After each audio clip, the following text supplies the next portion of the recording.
HiSec BuyBack offers 90% GDA anywhere in HiSec.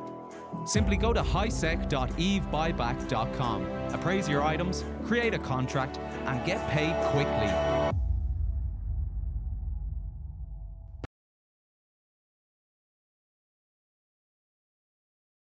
All right, everyone, welcome to the show, Talking of Stations. That was the ad by our sponsor, HiSec BuyBack. So tonight, it's Rundle Allnighter here with you on September the 2nd. Haven't really been around for, 30 days, oddly enough, and we'll get into that. I have Domanark here with me tonight to keep me honest and keep me straight up on the straight and narrow. Give a counterbalance to my side. Say hi there, Dom. How you doing tonight, guys? Good stuff. And in the background, doing the engineering work, we have Manascar. So, alrighty, there he speaks. So we're gonna do a little bit of news here. A couple things have happened, and start working through some of those things, and then we'll get to kind of the main topic here with the 30 days in Irmalin. We'll get to that. So let's talk about some insurance payout adjustments. People are reporting that there's some insurance payout changes that are happening for capital ships and the larger capital ships. Of course, if you don't know how insurance payout is calculated, there's an algorithm factors in mineral prices, and often why T2 insurance payouts, the T2 shipped insurance payouts are bad, because there's really not a lot of minerals. There's usually moon goo and planetary stuff like that, and that does not go into the calculation. So we had those industry changes, cap ship, recipes changed. So dreads, carriers, and those other, the larger items, super caps and the Titans, they have more PI and more reaction-based component, less minerals, and so now what's happening is pilots are now starting to notice a decrease in the payout of insurance. Now, someone on the Talking Station staff has been talking with CCP and confirmed that CCP is aware of those issues, and apparently they are looking into it. No word of where that's going to go. And I don't have any notes on how much it's dropped, but I don't know. For me, it's 50-50. A lot of pilots in the dreads and the carriers, just don't insure those things anyways. I don't know. Dom, do you insure yours when you fly? If I know it's going to be a fight where there's a good chance of losing it, I will. Otherwise, no. It's just so expensive. Yeah. I mean, what you do it once, it's good for like 100. No, what is it? 90 days? 100 days? 90 days. 3 months, right? Yeah, I think that's 3 months. Yeah. It's like 9 days or something, right? So if I'm going to do it, then I'm like, okay. And then I might change, like if I'm going to do some ratting or I'm going to do something else, I'll just keep trying to use the same one. But I'm like you, like for suitcases, which now I'm using that term. If you don't know what a suitcase is, all the dreads and the carriers have 1 million cubic meters of ship hangar space, your hangar bay, so you can put fitted ships and stuff in there and move your other shit around. So I have a number of suitcases. I don't insure those if I'm on a move op. Where I think there's protection and stuff, or if they're just sitting around gathering dust, certainly don't insure them. The problem is if you don't lose it, it just feels like it's wasted. But I know that's how insurance works, but it still feels like, I shouldn't have done that. Yeah, especially as the payouts are moderate. Now, do you know how often they adjust the pay? Like, how often does it adjust the amount that gets paid out? I know it adjusts based on different costs of stuff, but how often does that happen? Do you know? No, I think I don't know this for sure, but I think it's done on a nightly basis based on the cost index that's run every night. The formula doesn't change, but the price of the minerals will change. So if there's dramatic changes, we normally don't see them. We won't see it's a little bit, but if there's a massive swing, like in a 1 day, then you'll see a massive swing in the prices the second day after. So let's say today there's a big swing. We won't see that until Saturday, right? So the swing will happen. The price index gets recalculated Friday. The prices the players will screw with the prices on all day Friday, fuck all the market up. And then on Saturday, when the next calculations are done, then the insurance, if you go and insure your ship on that day, the payout will be different than if you'd insured it today. That's how I believe it works. And you get the payout for what you like, whatever that says. I insure it for platinum. That's right. It says this If amount. you insured it If today, changes, I still get that amount, right? Even no, if it you would get what go you down to insured. that. It's like a contract. Yeah, So, okay, good deal. right. So if you insure today and the Eve player fucks the market tomorrow, well, you're getting today's payout. So Okay, that's actually, and here's why I think now, as I got a little memory popping into my head, because I seem to recall long time ago this happened, and there was this, the market did something, and there was a bunch of people. I think they were battleships. I want to say they were battleships, and a whole bunch of people were like, "You should destroy your battleship. You should take the insurance payout, and then you should go buy all the minerals and shit, and then build two." It was something weird like that. Something weird happened where. Does that ring a bell? That battleships, and I believe it also happened with dreads. There was Yeah, a point where the insurance was exponentially more than a dread was worth. I mean, I think right. that CCP took a heavy hand in that. Maybe called it an exploit and did something. I'm not sure exactly how that Yeah, that was a while ago. And Nick, thank you. It's the insurance adjusts on a 30-day sliding scale, and that 30-day average is adjusted nightly. So exactly, it's adjusted every night. 30-day sliding scale. So you'd really have to screw the market on the next day to adjust to screw the 30-day. But I guess what that really means is on the 31st day, well, I guess you would see the insurance payout would follow the average.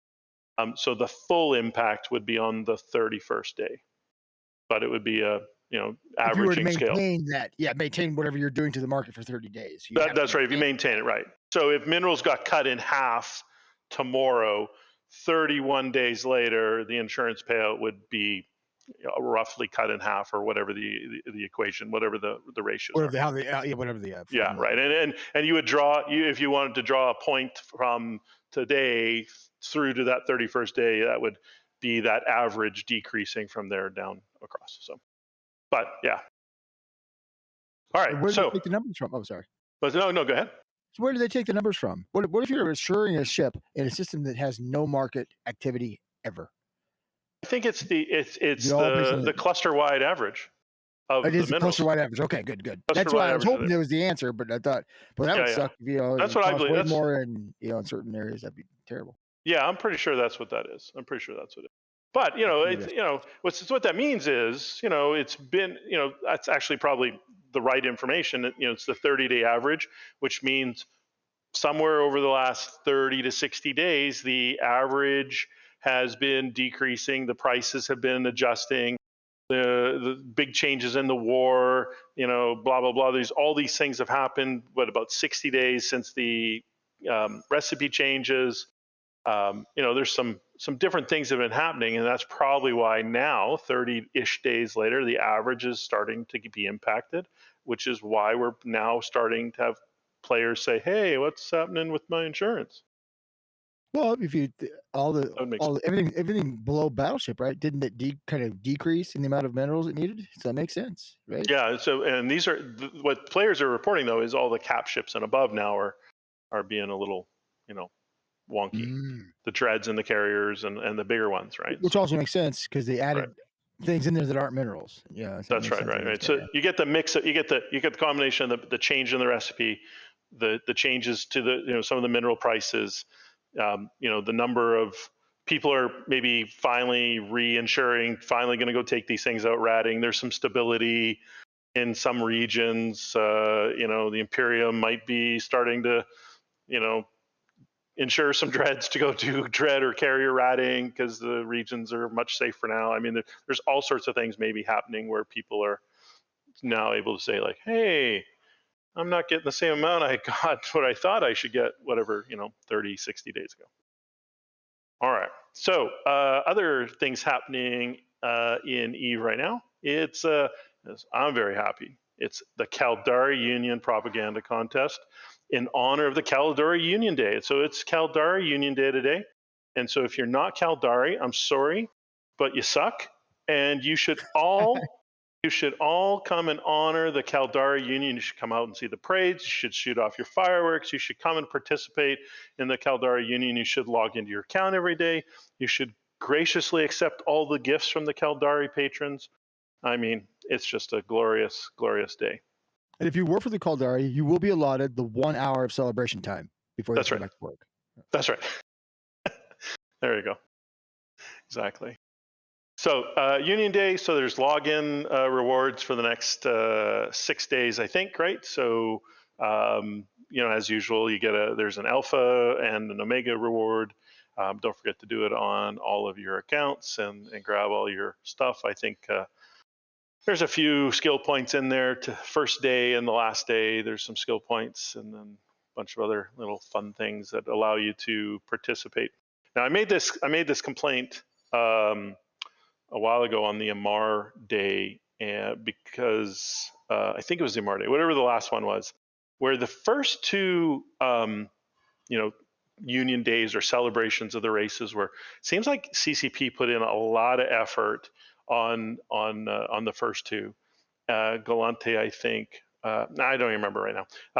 The first two had a lot of effort, and it seemed like the third one, and now even this one, is maybe not as well flushed out. And I don't know if that's they just ran out of time, or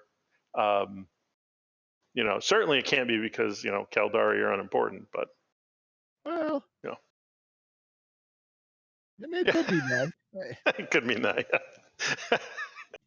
Yeah, it could absolutely mean that.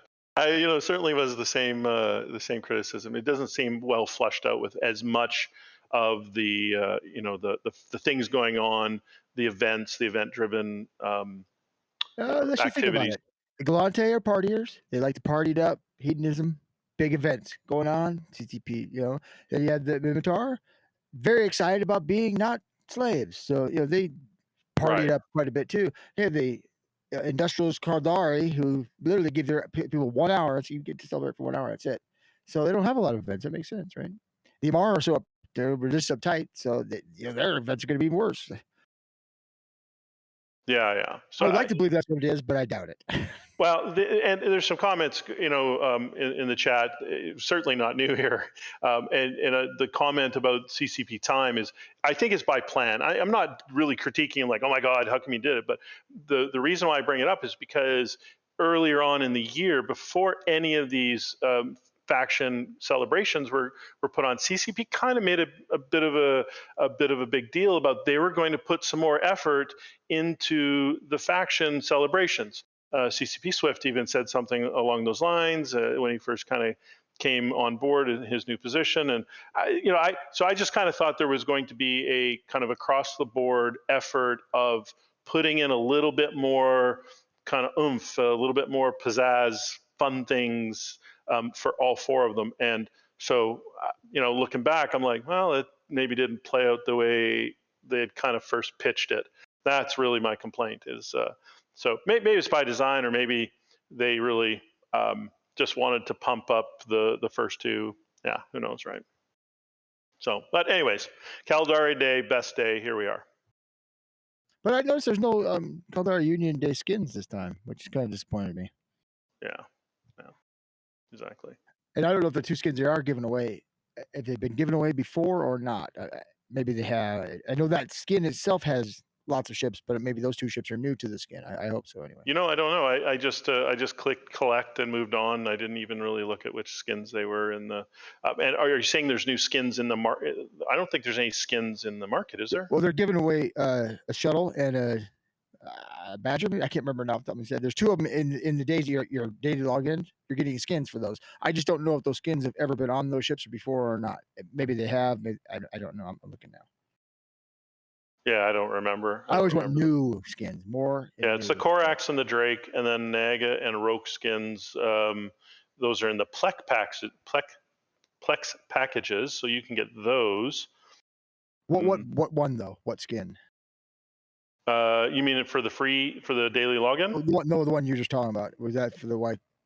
Well, for 240 Plex, you can get the Corax. You get for the select Plex packages, you get a 240 Plex plus a Corax skin, 500 Plex plus a Drake skin, 2,860 Plex plus a free Naga and Roke skin. So if you go into the store, you can buy Plex and get free Caldari skins along with it. That's kind of the new the what Plex. Skin are you getting? Yeah. My question is, what skin are you getting? The Corax. or the Drake, or the Neg and the Rogue. The Wakami skin, the Union Day skin. What skin is it? Oh, which one?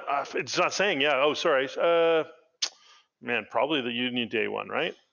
Caldari Union Day special. Yeah, I see. I Which hope skin so. mentioning. Yeah. But the skin they're giving away for Let me free read here. isn't the Union Day one. Gotcha. Well, yeah, I don't know. I'll have to see what you're saying here. So, yeah, I don't see it. I'd have to log in to look. Yeah, it's okay. Yeah. Well, I was looking. Look at me being all prepared. The one they're giving away for free, the Wakami, or how do you say that skin? Yeah. It says the Badger and the Shuttle, like for the free giveaways, and they're listed under that, but I don't have them. So that, to me, that says they probably haven't been around forever. I'm kind of a skin. Yeah, I'm laughing at myself because I just completely. Okay, look, I'm not a skin person. I don't really collect skins. I'm going to be straight up honest. I click them, I get them. Someone gives them to me, I use them. But I couldn't tell you jack crap about the skins really. Like, so when you kept asking me like which one, and I'm like, motherfucker, I'm telling you which goddamn ship it is. Which one? Why do you keep asking me? Jesus. I was thinking to myself, I was like, was he fucking with me? Yeah, I thought you were fucking with me. All right. Yeah, no, okay. I keep forgetting that. Yeah, like there might be 4 different Drake skins or 8 different Drake skins and stuff. Yeah, so like 20 different. Yeah, probably 20 with the Drake, right? So, all right. Well, we'll leave that up to the audience and the listener to go find out for themselves. Good luck getting the skin. Don't listen to me if it comes to skins. Other than I clearly know which ships are coming, but yeah, who knows? We'll figure out what kind you get. The important thing is just to support skins as much as you can. I mean, they taste really good late at night. Yeah, there you go. There you go. Yeah, remember, you always want to collect skins in quantities of 4. Yeah, that makes sense, right? Yeah, that's right. All right, so there's also CCP TV tomorrow. Monday, September 6th, right at 1800 UTC. There's going to be the live stream quiz. They have the final installment of the Foundation Quadrant live stream trivia. 3 quizzes of 15 Caldari flavored questions. With some Omega to give away, some apparel, yay, more skins to give away, medals up for grabs, all those sorts of things. Make sure you set a reminder and tune in to test your Caldari knowledge for a shot at some prizes. Again, that is on CCP TV at 1800 UTC, Monday, the 6th of September. If you're in the US, that's Labor Day. Give it a go if you're not too drunk. All right. Moving on, let's talk about 26 skins for the Drake, just so everybody knows. 26 skins. I have 15. Far more than 4 skins. But I'm here all night. All right. Okay. Let's see here. Sorry, I was just checking some notes. All right. So let's talk about Irmalin. There's the Irmalin Keepstar was destroyed by the Imperium on early today. Early today, yeah. Yeah, early today. Just into the new hours of September the 2nd. There was also a Thanatos, Brisk Rubel's Thanatos got killed, and Oracle was as well. Keepstar? What's that? But yeah, I think Keepstar. Okay. By the Keepstar, yeah. Brisk got spanked by the Keepstar. Sorry, Brisk. But just what happens sometimes when you he gets primaried a lot. Yeah, when you got a big name, right? When you're such a big important person. Not that I'd actually do this, but I may shoot him every fight we get 1 bullet just so I get on the kill mail. That's probably because I know he's going down. Right. So this is kind of note and really kind of for me part of the show tonight. So really, it's the last of the PAPI kind of delve war. Keepstars destroyed, right? There are still some Keepstars in the south and southeast.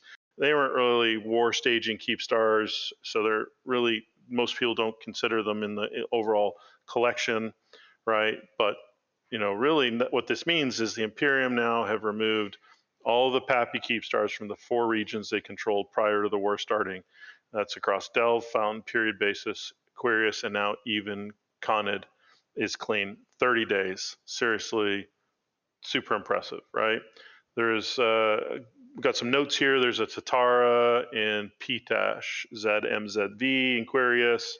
There are other Keepstar, PAPI Keepstars, but kind of on anchoring over in Curse, in Providence, Catch, Domain, and Fabulous, kind of off in those other regions that are up against that 4-region area of Delve, Fountain, Period Basis, Aquarius. There would you was consider Irmalin being the last of the important Keepstars? Right, really, it was the last one, and I would imagine there's probably a massive asset safety to that one NPC station in there with the death of that Keepstar. I'm sure there's a bunch of people who got shit to Irmalin and left, or just, they would have had a lot of stuff in there in Irmalin anyway, because that's where most of Fountain systems go to for asset safety. So they would have, all the stuff they lost in Delve as they left, they couldn't move or whatever, would have gone there. So yeah, that Keepstar was really a thorn, right? Because at the time when it went up, it was, oh crap, all of our stuff's going there. They've got us. That sucks. That's right out on grid with the station. That worried a lot of people. And it quickly flipped to the other direction, with that last battle. But that was it's pretty important Keepstar, really of note. I mean, I know it wasn't defended. I get that, but it still was the last one really causing any kind of drama, or not drama, but like worry to anybody. Any problems, right? Yeah, well, potential problems, right? If it's there and we don't take care of it, somebody goes to try to get their stuff out. Well, you never know what's in there. It could be 100 people with dreadnoughts and ready for the freighters on dock just to smack them. Yep. So that does take off a moderate amount of stress, maybe. Yeah, I mean, it's also easy to have 100, 200 people sitting there ready to log in. It's not likely it's not like 1DQ where there's gonna be 3,000 or 4,000 people sitting there fucking around with asset safety, right? You can have a kind of a jump pound situation where one person's sitting there and they're like, yeah, it's just one person. All right, log in. Let's do our evac, and all of a sudden they're like, okay, they're starting to they're starting to pile in, and you could have a login, kind of have Hector's already logged. Yeah, you can have a bunch of shit. Exactly. Yeah, you can do all that crap. Without that thing there, that worry's lessened anyway. I mean, it's not completely gone, because anybody can do anything. Do all kinds of crazy crap. But the other thing it does is it also takes away a cheap way for PAPI, which my enemies. A cheap way for them to get their stuff out of asset safety, because if you transfer it within system to a structure you own, it's only 0.1% or something like that. It's way less than the 10 or whatever 15% it is normally. Right. So that's a big hit there too. All those people now don't have that option. They have to do the whatever. Yeah, and the other aspect of importance for that Keepstar was the inbound and outbound route for PAPI. Use that. It allowed you to jump into the Aquarius Delve area directly. You didn't have to use a regional gate. You could from Nullsec, right? From Nullsec, right? And so you could move. It wasn't super far. There was a couple jumps to the market in Amar, like with a jump freighter. It wasn't too far. It allowed, so most importantly, like 30 days ago, this is, kind of what I want to talk about tonight was, 30 days ago, August the 2nd, was for PAPI was, hey, we're going to try and, finally push 1DQ, was kind of the way that the general person like myself. And then all of a sudden, within hours, it was, no, we're actually retreating. Sorry. And Irmalin was, the Keepstar there was main place to try to get all our stuff out and then move on from there. So 30 days ago, I was back and forth, my suitcases, my carriers, my dreads, jump freighters, and then I started helping the alliance, our alliance, and anyone else who needed. I was just back and forth like for 3 days, going crazy. And what sucked for me was, I was in a position where I wasn't going to have to work for a while. I was looking forward to lots of fleets. I was looking forward to. Wasn't that I necessarily was like, yay, I'm going to go kick the shit out of 1DQ, because I thought that was really going to be a long play, that it was going to take a while for all the reasons, and then all of a sudden, like, my reason to play just got punted out the door. As just a general line member legacy guy, I was like very dejected by it. There was all the reasons they gave. I actually kind of understand them and believe them, but don't like them, didn't like them. And at the end of the day, it doesn't matter, because for all the reasons in the world, it still changed my gameplay. And so all of a sudden, like, I was spending a lot of time in Irmalin, which is why 30 days later, I just struck by the sheer, the sheer speed at which the Imperium just steamrolled back the system. Now, there was no, at the same time, though, there was no real resistance, but still 30 days to plow through all the structures and everything. All 4 regions, yeah. 4 regions, even without any resistance, is, pretty impressive. Well, it does take a lot of coordination, because you can't exactly, just on that one level. group doing it. You've got to have multiple groups doing it. Otherwise, the timers alone would probably put you 4 months out, right? Yeah, the timers on these things alone, to manage them all and to make sure that they're hitting, because I'm kind of been paying at least a little bit of attention, and from what I can tell on the timer boards, they're not missing really any of the timers. They're not allowing things to power back up. No one, it's like they're on the clock, and you're on that side, so you must see what's happening way more than I do. But just from my perspective, I can see that, look, they're fucking serious about it, just like they said they were going to be 30 days ago, and they're still serious 30 days later. Props. I think totally. this is a good example, an example that shows where the Imperium won the biggest, in my opinion, is on the morale side of things, right? For sure. We weren't broken. And I think the fact that we did this in such a fast time, and we're continuing to get large numbers of people showing up to fleets to do this, to do boring structure fights that nobody's going to defend, we're still getting people doing it, shows that it's not, how do I put it? It's not like that we're used to it, but it's not that big. I guess we're used to it, Yeah, but before, I just spent a year doing that. I literally just spent a year doing structure grinds, and I enjoyed it. I like showing up, and there was, Well, you and I are weird. We're a little different, but there were way more structures that we had to grind through as PAPI, and I just look like it took us, the better part of a year to grind through all those regions, and we never even completed it.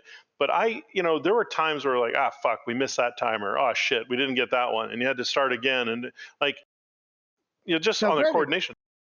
You guys we didn't defend every one of them, right? No, but there were some of them. You defended some of them, right? Which then really changes, right? Exactly. That changed the flow of it. And when one gets defended, all of a sudden you defend one. These timers get stacked for people who haven't done Nullsec, right? What ends up happening is you have a Fortizar in one system, and you have a Zatara 3 systems away, and then you have a couple Athenors, somewhere within 2 jumps of that. Well, the Tatar is the big target, so you go there first, and you try and really make sure that. Now, if you guys defend the Tatara, the Fortizar's timer is ending in 35 or 40 minutes, and you were hoping to run through the Tatara in about 30 minutes, then get over to the Fortizar. But now we're fighting a battle, and then the Fortizar timer and the shields or the armors back up, and then the Athenors are done. And then at some other point you got to go do all that again because you missed all those timers. And if you try to split your fleet and send enough people to stop the timer, that rarely works. Right? It rarely works. The other side's doing the same thing. We'll make sure they don't come do that. So we know it's going to be a couple people we can push them off. Certainly not with the fleet sizes that we generally had, and knowing that even though there might be 800 or 1,000 of us, there's probably 1,000 on the other side as well. And so if you split yourself into 500 and 500, now the 1,000 is just going to curb stomp the 500 and then track down the other 500 and curb stomp. It's just not worth it, right? So that's how it works is, you can't do it, right? And so the timing, I understand that the timing takes longer, but holy shit, a year longer? A year versus 30 days. Dom, a year versus 30 days. I don't care if there was resistance or not. 360 days, 30 days. What the fuck, you guys? Do you sleep? We're crazy. No, but yeah, no. Honestly, the Imperium doesn't sleep as a whole. They do have very good representation on all the time zones. I know Legacy does too. All big groups usually do, but I think the Imperium, we're weird when it comes to structures.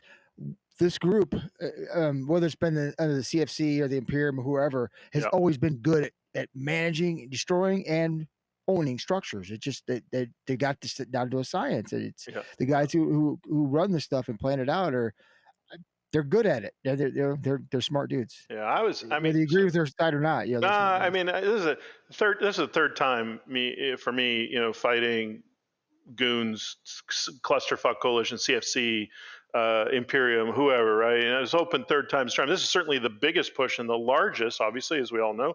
Lots of big numbers, lots of huge amounts of ISK lost, most systems ever, the size of both sides, massive. And there's a little bit of me like I like fighting the goons for many reasons, which I can get into if I need to, but I just like being against them, frankly. But it's depressing as fuck. I have a little bit of game depression. August 2nd, it bummed me the fuck out. I listened to the reasons. We had to move. I supported as much. I had some personal things I had to do. I had to go finally travel and see some family, which was good. Wife had some surgery and stuff, but I was going to manage to be able to play and go on fleets and all these things. And then August 2nd, all that just that part of your gameplay. I haven't done much of anything in Eve, frankly, other than get my shit to safety and get out of the line of fire. The alliance that I'm in, we're not even part of Legacy anymore. We're trying to find, we're working on finding our next thing. I'm personally struggling to help the best I can there. I want to, but I'm also like, Eve, like the last time you did help, look what happened. All that work and then bleh. Yeah, I mean, it's part of me is like, I don't even want to fucking play. This game's just kind of bummed me out, right? Like, I'll just go sit in the pool and get a sunburn. That sounds like more fun right now, right? The one from sitting on the opposite side of things, from watching it when that happened, when it ended. The one thing I thought to myself is, they've been telling their guys for a long time, we're living in Delve. And after it ended, you guys, we're starting to clear stuff out based on the structures that were put up. That wasn't a lie to us. They were telling their people that based on the structures I saw up. Right, people were planning to live there, and that sucks. I don't know when the decision was made that they couldn't live there, if it was the whole time or not. I gotta believe it probably was, because 1DQ is what it is. I just think that felt bad to me. I don't know. I mean, I wasn't on that side. Maybe it wasn't like that, but from the outside looking in. No. So I mean, all of Legacy, there was, okay, you guys will get this region, get this region. They were starting to carve it up. And for our alliance, we were given a reasonable area of space right near 319. The 309 3D, so that UEXO and C6Y section in there, we were handed a large number of systems, 2 constellations, and like we completely, literally to the point even where we literally picked up and moved out of Fathabolis, literally unanchored, or just walked away from structures, knowing that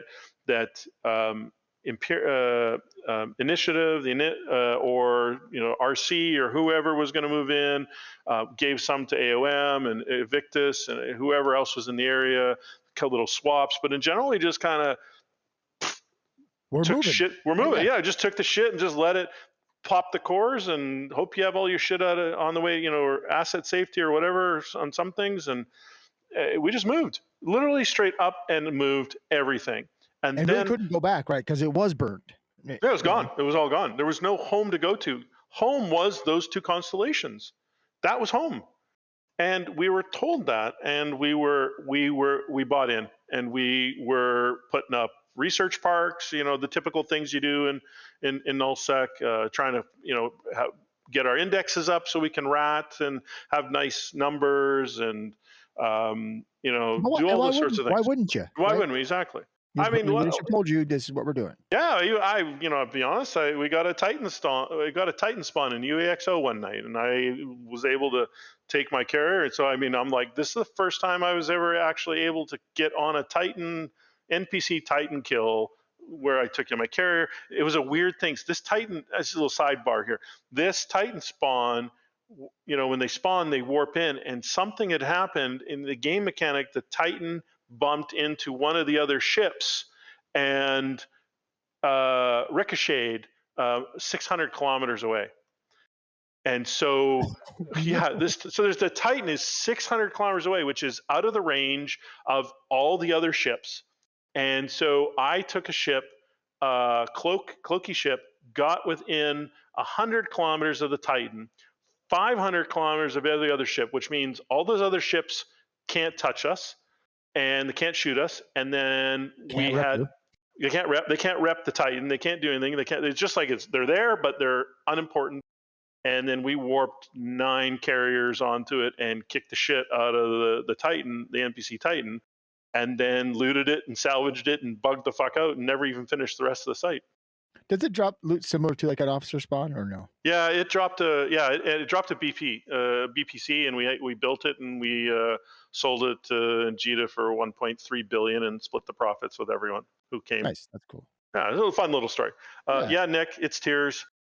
But maybe not normal tears, right? Non-salty tears. My tears don't have salt. My tears are just, I'm just being honest. All the salt's been wrung out of them years ago. All the salt's gone. I will.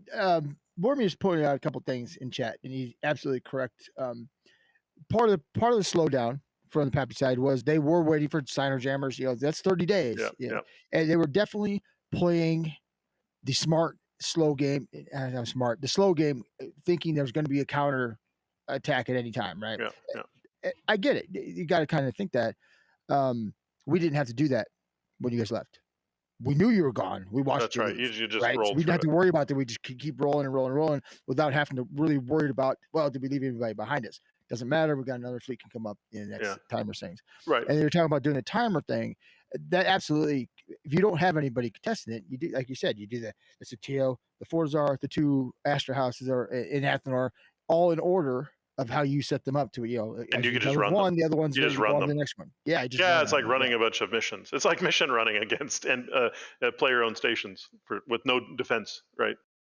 Whack-a-mole. And unfortunately, they weren't abandoned. I would have liked that, but that's Yeah. So there's this conversation is there's still the debate of why what to do about 1DQ. Honestly, I was all right doing nothing.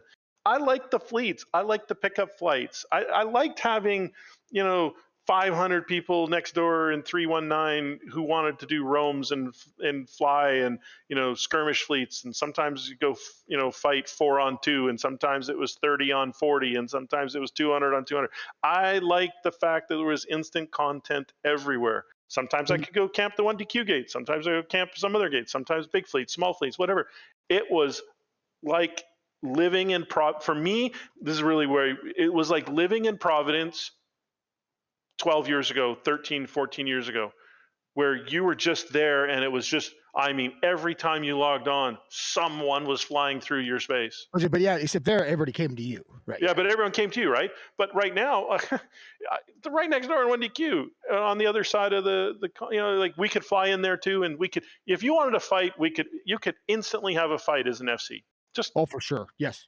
Right, just drop into 1DQ or drop in somewhere else. It's not sustainable for your industrialists. That's where it boils down to. You got to get that cancer out. For us, it would have been the rest of Delve. We got to get you out of there. We couldn't have just stayed in 1DQ. It wouldn't have worked, right? And you couldn't have left us all in 1DQ either. But I was willing to try for another 6 months. For me personally, I was okay hunkering down for another 6 months. I was okay for running it out through 2021. I wanted to see what happened. I was willing to do it for another 4 months, 5 months, 6 months. Let's just see what happens. But it just seems like all of a sudden the changes to the taxes, and all of a sudden like it just seems so sudden. And even when you hear the people talking who were on the back end of these decisions, they're still only talking about 2 or 3 weeks of conversation, like, oh guys, we can't do it.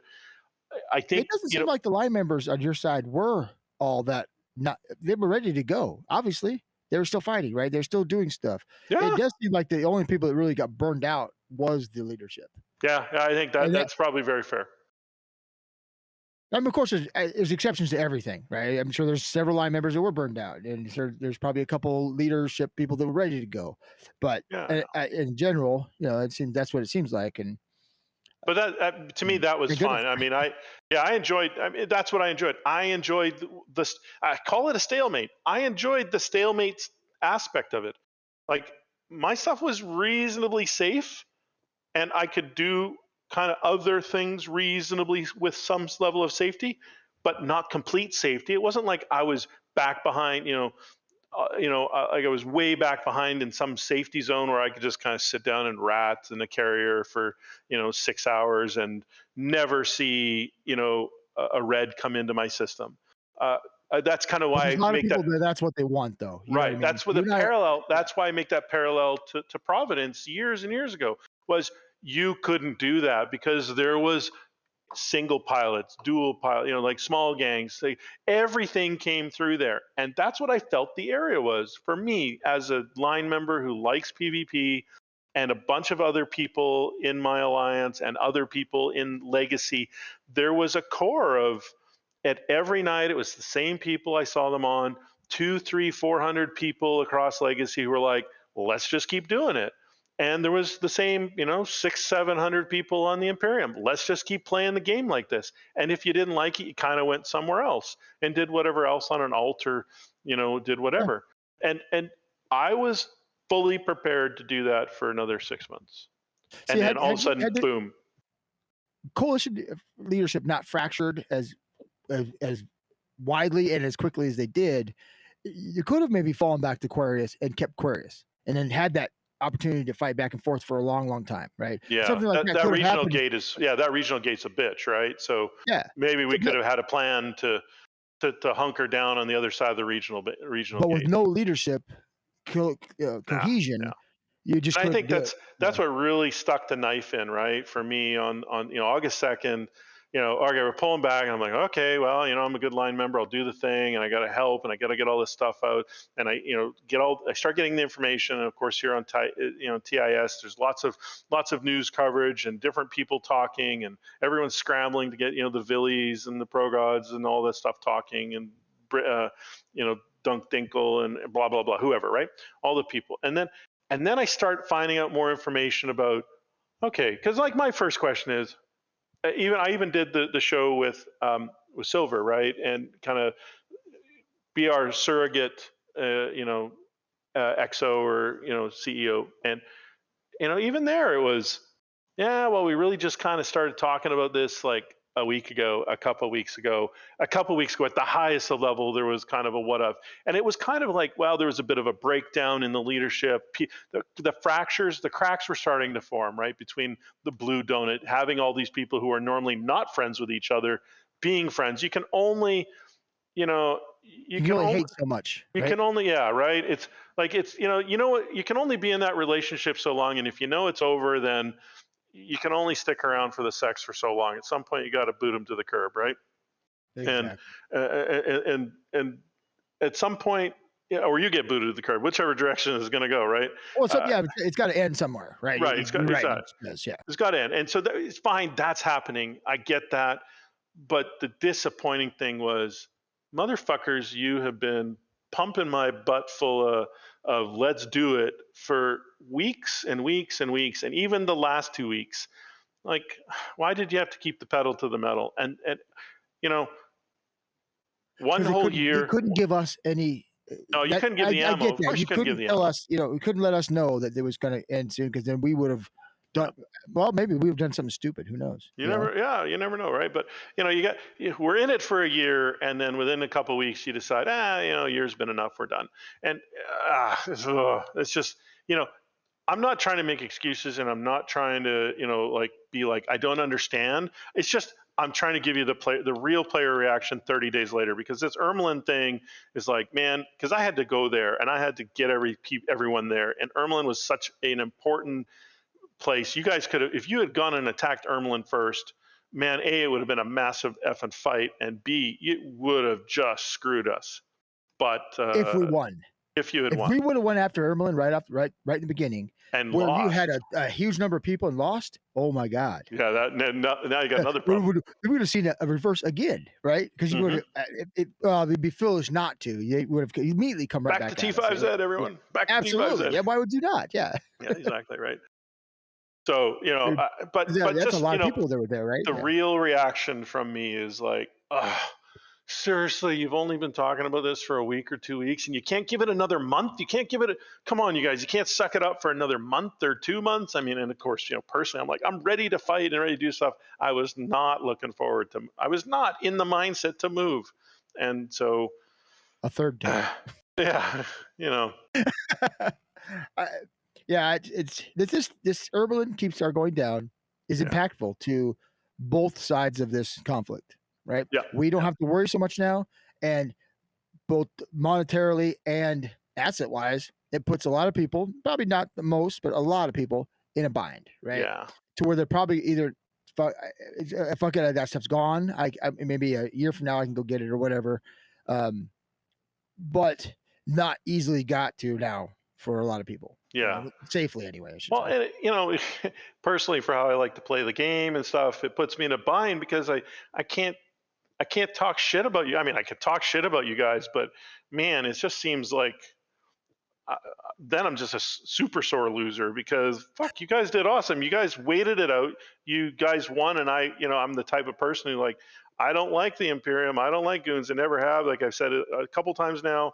I just like fighting against them. But at the same time, 3 times in my 15 years of playing, I've been on the wrong side. And 1 year versus 30 days, like everything just points to be like, okay, Rundle, just give them the kudos, give them the positive. I know they're going to take it and run with it and be a bunch of smug dicks, but you know what? They deserve to be a bunch of smug dicks right now. So whatever. I am pretty smug. Give it to them. Yeah. I think I've been pretty even keeled about this. I have no problem admitting or just throwing out there that PAPI side doesn't have a lot to be embarrassed by and or upset by. I mean, they do. Losing obviously sucks. No one likes that. But the fact that things that happened during the war are pretty damn impressive. Both the line members, all the way to the top of whoever was leading it, right? Did a lot of stuff that no one's ever done in the game before. Shit to be proud of. It's good. Is it going to be hard to go back? You have to lick your wounds going home. Yeah, no one likes to do that. It sucks, But you get to ride home on the school bus chanting, "We're number one." Much more fun than going back, a 2-hour bus ride losing, right? It's never fun. No matter how well you played the game, if you lose, you still lost, right? So it's but there's no reason to be embarrassed or anything like that. You still did a lot of good stuff. I mean, and then the rhetoric. Well, that's fair. I appreciate that. Yeah. And for me, I missed the middle one, the casino war. Right? I was with Black Legion at the time, and we kind of third partied that. We weren't part of the whole thing. I actually missed that war. I missed the first one was just Goon Swarm, and I can't remember who it was. Well, it's Test. But we talking about the Honey Badger one or the first one? No, I'm talking back in like 2008, some war with whoever, whatever. I was in that, and then the big one with Honey Badger and Test and CFC and stuff against AAA. So I was a little worried. That was my second one. I'd always been on the losing side. Yeah. Right? Always. I was with Test when we got kicked out of fucking Fountain by Philly and fucking the Goons back in the day. Yeah. I was with Severance when Morris Mehe thing collapsed up in the north, right? Right. So, and here we are losing this fucking war. I'm thinking, God damn it. Is it me? What the hell is going on here? Finally get to be on the winning side though. Yeah. Well, good for you, right? I mean, yeah. So that's right. It's the same sort of thing. And then this was, by far the biggest one I've been in, for sure. Yeah. And I think, even as I talk about it, a little bit cathartic, I think what I'm really most sad about is the way I play this game is really, really centered around Nullsec PvP. Smaller gangs, medium gangs, and large gangs. I like all 3 versions of it. And my fun is now just gone, and I don't know where to go to get it next. I don't know where to get my fix. And I'm like sad that I don't know where to go play right now, because it was just like I'm like kind of saying, it was just there on a platter. All three versions, small, medium, and large gang stuff, was happening on the regular for months and months and months, and then it's just poof, taken away from me. My candy was taken away, and that's exactly what Imperium loves. And that's, I think, that's, if I'm salty about anything, I know that the goons just want to make the game not fun for people. I know that people they that has kind of been their battle cry for years, and they try to say, "Oh, that's not true anymore," but it is totally true. They like to just. That's the greatest statement ever made in gaming. I'm not here to ruin the game. I'm here to ruin your game. Right, That's exactly. the most brilliant thing I've ever heard. Right? I mean, that's really what everyone wants to do, whether you admit it or not. And you I want instantly to have destroy enemies. your ship that hurts your game. And that's Exactly. what I mean, it's all what a about. great way to instantly have enemies, right? And instantly make friends who think like you. I guess just it is it is a fantastic battle cry on both sides, right? It really is, yeah. I think with the Imperium, I used to talk a lot of smack about them. Back when we first started doing our year shows before back in the day, we talked a lot of shit about TFC, a lot, just because we weren't part of them, right? And they had everything, so it's like just one of those things. Once I joined the group, I've been with them for a long time now. I'm amazed how much the Imperium itself changes how Eve works. But when I say that means I log into the game, there's something going on, right? I may have to wait 5-10 minutes, but that's about it. There'll be something going on at pretty much any time of the day. And there aren't many other groups that can really do that. Now, some groups have done that. I'm not saying they haven't never. Yeah, I'm not trying to say that. Test was kind of like that too way back in the day when I was with them, but not to this level. The only thing I've ever experienced that was more like instant combat was Red versus Blue, because it was all just organized fights the entire time. So, but that's one thing I was flabbergasted by that aspect of Imperium. And I know everybody talks all this smack. Oh, Imperium comms are toxic. Well, all groups comms are toxic at some level, right? This group of people are very, very loyal to each other. They may talk a lot of smack, but they definitely have each other's back. Anytime I've ever had a peek behind the scenes or talk to someone who's willing to be open about it, it's the instant vibe you get is like, you really, I hate to call it a family, but it is like you're fighting a family. I mean, I played a lot of hockey, and the absolute worst thing, the worst line to play against, like you get on the ice, you realize you're playing against like three brothers or two brothers and a cousin. Fucking horrible. Worst thing ever. I absolutely hated doing that when I played a lot of hockey, because it goes beyond I need to win the game. It's literally, I'm going to look out for my brother, and you do something and you're like, you got all three of them coming at you in a heartbeat. I don't want to say it's like that. I don't want to say I had like a Hanson brother, slap shot sort of thing, but that the Hanson thing is taken into that movie because there's a lot of people who've played against two or three brothers or a couple brothers and a cousin or something, and it is fucking horrific when it happens. You adjust your gameplay based on that. If I know that's going to happen on their side, I'm not going to do certain things to certain people, right? Or it's the thing. Or you're going to be the dumbass named Rundle who is going to antagonize it in the hopes that you can get three brothers off the ice. Which, true story, Does it ever work? It did, but it hurt. I paid the price. It fucking hurt. It really hurt. Yeah, that was not a lot of fun. But did it right. But I didn't do it again. I can tell you that. Didn't do it the next time we played them. I thought, yeah, okay, it worked, but that was a big mistake personally. Not gonna do it. Sorry, coach. Just for clarity, we're talking about all the losses down in the southeast and stuff.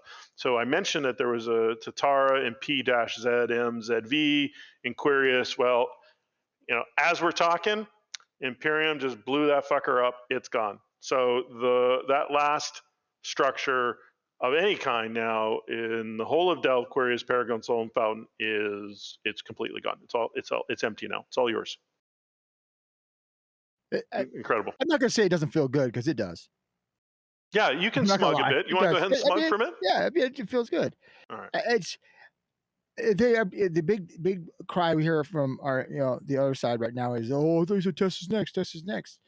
Guys, it can't really light somebody else's house on fire when yours is still smoldering. Ours is no longer smoldering. Just Yeah. So take what's that into next? consideration. So what are you going to march across the map and go fuck up test? I don't speak for the Imperium at all. I don't speak for the Bastion. What do you think? What do you think is speak going to for happen me. then? SIGs. We're going to send our SIGs and squads. We're in a position now to where we have a lot of people, and both sides have this, that don't like PvP, right? They're sick of the war, hate PvP. They like to do PvE. Well, they get to do that again because we got our space back, right? So they get to go and do what they like to do in the game, right? But I don't do PvP. I don't mind. I'm PvE. I mean, I don't mind. I don't rat. I like to do PvP. So there's a lot of people like me, and war did not burn me out at all. I'm the same. That's the Exactly. last day, right? Exactly. So I'm assuming now we'll see some SIGs and squads get deployed different places and do different things. Now, Tess is next. Anybody can take that any way they want. My opinion is it's just, we're going to harass the shit out of them until it's no longer fun for us. Then we'll move on to somebody else, right?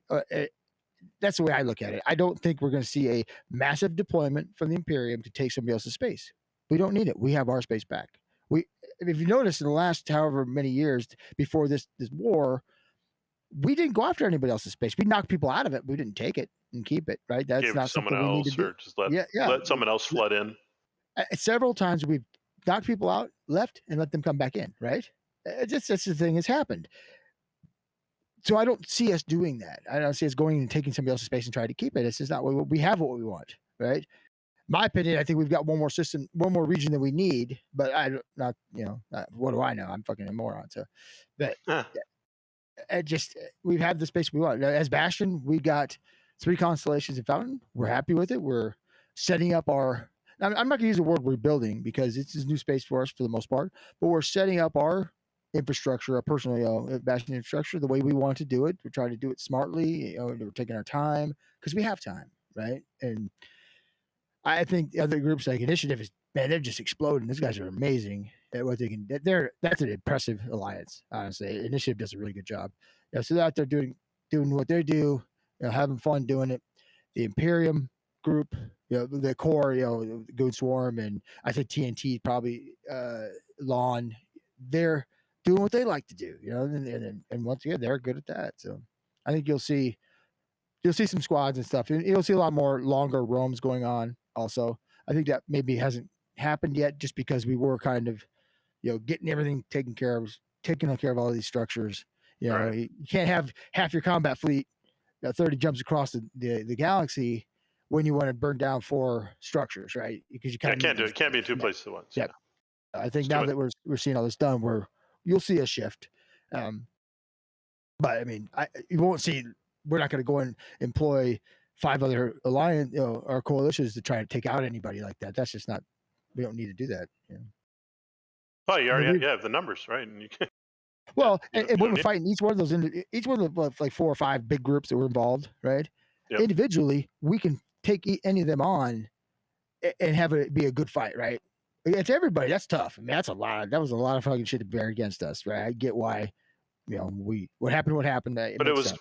Unfortunately, that is part of what was the rallying cry was this is what it will take, and this is the only way to even have a chance, right? Because of the sheer size of the Imperium, sheer size of Goon Swarm on their own, but the sheer size of the Imperium really, where Initiative, Bastion, and Goon Swarm really is the main 3 there. Just a lot of fucking people. A lot of ships, a lot of assets, and a lot of money, a lot of capability, and a lot of experience too. Yep. A lot of experience. A lot of players have been there doing this. I recognize a lot of names fighting again. And shit, dude, we've been doing this for 15 years. Can I win once, please? Sort of thing, right? You can join the Bastion. Yeah, we're winning right now. Well, that might be the right place to end it. When I say fuck no, suck a big fatty. But maybe. I don't know. Maybe, yeah. No, I don't think so. Looking at the map though, there's a lot of interesting new groups or old groups that are back, Triumvirate. They have an entire region. I thought they were gone. They've been around since like 2007, right? They held Sava when Sava first became a thing. That group has been around a long time. They hold an entire region right now. That's got to say something, right? There's potential out there for both groups to do well and for places. There's places for people to do well. That makes sense, right? The environment's ripe for it, and there's groups out there, wanting to make moves. Now, will anybody immediately become as big as Test or Goonswarm? No, it takes a long time to become those groups. It takes a long time. Groups, yeah. I mean, I remember when Test kind of first started, and they were just the little offshoot of the Goons, right? And just little starting puppies and friends and the lost few. Yeah. Right. Well, but the funny thing was they were at the time. It was like Test was considered a little more toxic than the Goons were for a bit there. I don't know if it's true forever. It didn't seem like it to me, but that was kind of what drew our group into it. It was like, oh, these guys are kind of toxic. Let's go join them. Maybe we'll have some fun.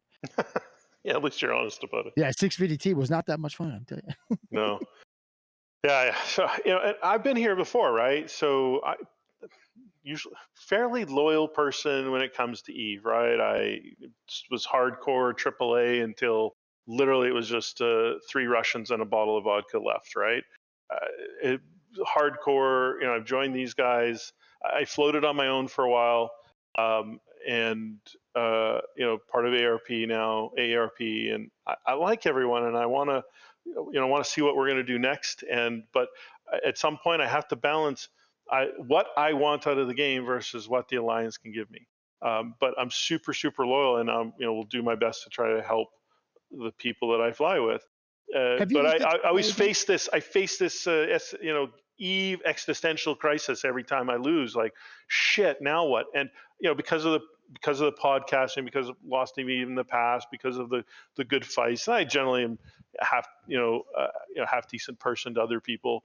Somewhere along the line, hey, come join, whatever, Multiplex Gaming, or come join the Imperium. I've had lots of invites in the past.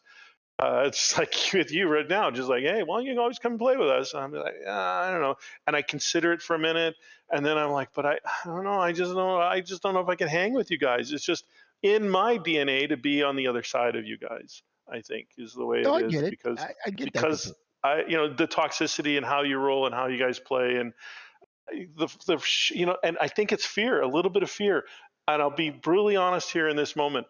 I think it's fear that if I joined you guys, I would actually like it. And then I got to be the biggest fucking hypocrite for the last 15 years of my gaming career, where I said all those things. And I end up being like, motherfucker, I like you guys. And then I'd be like, God damn it, they were right all along. Fuck them. Then I'd be real sad. What? I ate a lot of crow when I first joined. Did you? And then we did not, everything we did was to try to piss off Matani for the longest time. Both the podcast, Clue Space. And you remember Rafe? He was just awful, but I mean, it wasn't as bad as he was. He would say awful shit. Yeah. But like when we formed the Sorry Alliance, the Sorry We're in Your Space Alliance, the whole point was just to try to get under Imperium. It was CFC at the time, skin, right? Right. And we did finally. They made a comment about us, and that just made us all really, really happy to be that. And then finally, Far from Pukin, the leader of MPX, and also podcaster, he talked me into finally joining the group. Right, I was very hesitant, but Black Legion had splintered. I went with the culture side of things. I was there for a long time, and that kind of just for me, I changed jobs, so time changed, right? So it just was different. So I finally said yes. Okay, I'll come there. I hate to eat crow. I was like, okay, this isn't what I expected. Well, Pukin's it was everything. Yeah, Pukin was pretty. Yeah, Pukin's kind of able to kind of convince. He's pretty low key guy, right? And so if you're going to join someone, he might be the right one to. I could see how he could pull you in and be like. It took him a long time. Did it? Okay. A long time because he Cypher. How much was it? Cypher? Was it more Cypher or was it Pukin? It was all Pukin. Cypher. Cypher was he didn't have a lot of loyalty to the side. He loved the side, but he didn't speak the rhetoric. Pukin was on board, right? We're getting onto our own little personal story of people. Most people are like, who the fuck were these people? Anyways, it's older players who did a bunch of podcasting. If you listened to podcasts 10 years ago, you would know these names. There's a little bit of where Dom and I come from. At least Dom used to listen to me. I like always telling that story. I got Dom into You podcasting. got me I into love that story. podcasting. Exactly. Yeah. I love that story. But anyway, so yeah, I think that's the ultimate fear, is that if I joined one of you guys, I might actually like it, right? I mean, there's a few people that I like. I get to talk to them. I'm like, yeah, okay, they're okay, but I think it's the fear. It's the fear of actually having to say I was wrong, and I fucking hate doing I'm just that. gonna point this out. I've been in Test, Black Legion, Imperium, through the Bastion, a myriad of different low sec groups, piracy groups. Almost all of them, they're the same. People are the same. You get to know people, you get to be friends with people. They're all pretty much the same family. Eve is a very unique game, and it really does draw in a pretty. The people it draws in are pretty much alike, right? Right. So no matter what group you end up picking to go with, the people are pretty much the same everywhere you go, right? I don't see a huge difference from the people from my time in Test and my time in Imperium. Now, granted, maybe Test has changed a lot. It's a long time ago, but it just feels kind of the same. Everybody's once you become part of the community, the communities, they're almost all identical. Slight differences here and there, from top down, but Yeah, it, I see, and I think that's why I think there's that real fear there, because like PL, right, was for the longest time, Pandemic Legion was oh god, like maybe not worse than goons, but a different kind of bad because of how they played and their elitism and their smugism. And, you had to meet their gaming criteria and their ship ownership criteria and their skill point criteria. And you had to be able to do all these things, and they would test your flight skills and all this shit, right? And even to get into the goddamn club. And the way they talk to people outside of it. But every time I got into a fight with them, or every time I was on comms or interviewed them or did something, I'm like, these guys are right. It's just the way they're running their game to get the type of quality of player, and it really isn't reflecting. the person, yeah. Yeah, it's like, it's I just a agree. little bit there, right? PL for the longest time was one of the only groups in the whole game that inspired fear. You didn't want them coming after you, Oh, no right? kidding. Because they were good at what they did, and it wasn't because they were all toxic. And they were good at the game, and they could be toxic in the game as part of being that, doing that.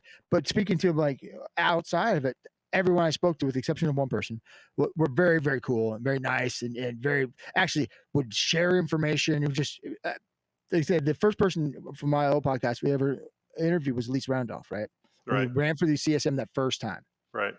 And he was the super nicest guy in the world. And he explained stuff. He had questions about like real specific stuff. Yeah, We didn't do it on air, but he would definitely share that stuff. It was crazy. Him and Celine, right? Him and Celine were a lot on podcasts and stuff, right? And Celine, being a former CCP employee too, also knew a lot and liked to do all that. Nicest guys to have on the show. Fucking sheer horror when they showed up in system. You were like, I am in so much. We're fucked. We are straight up in trouble. And I hated when PL decided to attack you, or they would just show up in the middle of something or something. Oh, it's just horrifying. Like you said, real fear. PL drove real fear for years in this game.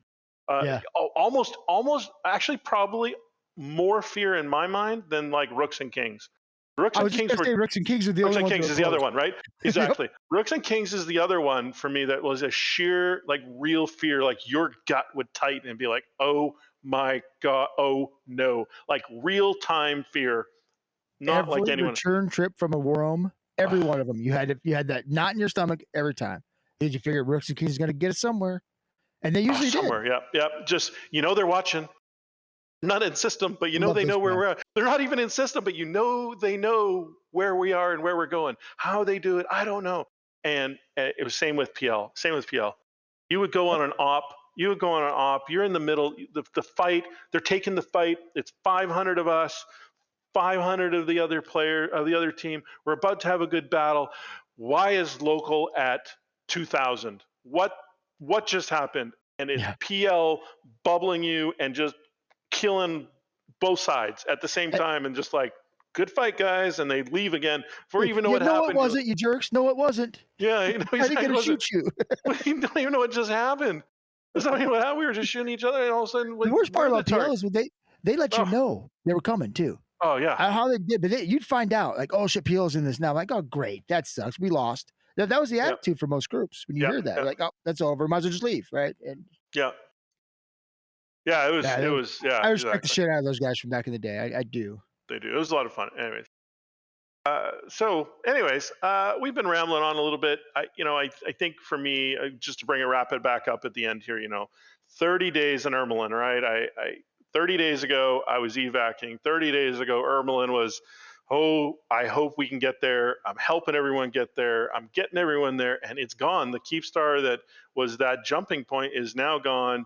And, to me, it just signifies like a complete end of the trauma. Hopefully I can recover from it. But, I think, and I hope, I hope that, on one hand, Legacy PAPI is at least proud of some of the things they did. I hope that people are at least being honest with themselves about, the impact of, is you a player, if you're listening, and your own stuff. This is me talking. I'm not trying to give any rhetoric, or I'm not speaking for ARP. I haven't been speaking for Legacy or PAPI. We're not even part of Legacy anymore. I'm just talking about, for me as a player, just trying to be honest about the impact. And this 30 days like was really like, holy crap. It really just hit it home today that you guys did, like I said somewhere earlier in this, 1 year, 360 days versus 30 days, and all the reasons. But just like nail in the coffin, or the icing on the cake, however you want to look at it. So, good on you Yeah, guys. I'd like to point out 35 days ago though, that was you guys were in a position where, God, screw you guys in Immerlin. We got you stuck. You can't get your shit out. True, true, Changes true. fast, right? Change Fast. super. It can, yeah, super fast. So, all right. Well, any final thoughts, Dom, on this whole topic? I think we covered it all. Once again, congratulations, the Imperium. Good job, guys. You did said you're going to do, and continue on, boys. Yeah, congratulations to the Imperium. Your spirit was not cracked. Your space was almost cracked, but the spirit is the most important thing in this game. And you outlasted everyone. So We need to do yeah, a show about the spirit, not crack. I got some interesting stuff I'd talk about on that. yeah. So okay. Well, anyways, we'll just wrap up the show there. And I appreciate everyone listening in the comments, and thanks for hanging in there over an hour and 15 minutes ish. Caldari Day, go out and enjoy the parades and celebrate being a Caldari, or celebrate pretending you wish you were a Caldari, whatever it is, whichever works for you. And we'll wrap up there. You've been listening to Talking Stations, September the 2nd, 2021. I'm Rundle, Allnighter, and Domanark's been with me. Thank you very much for listening.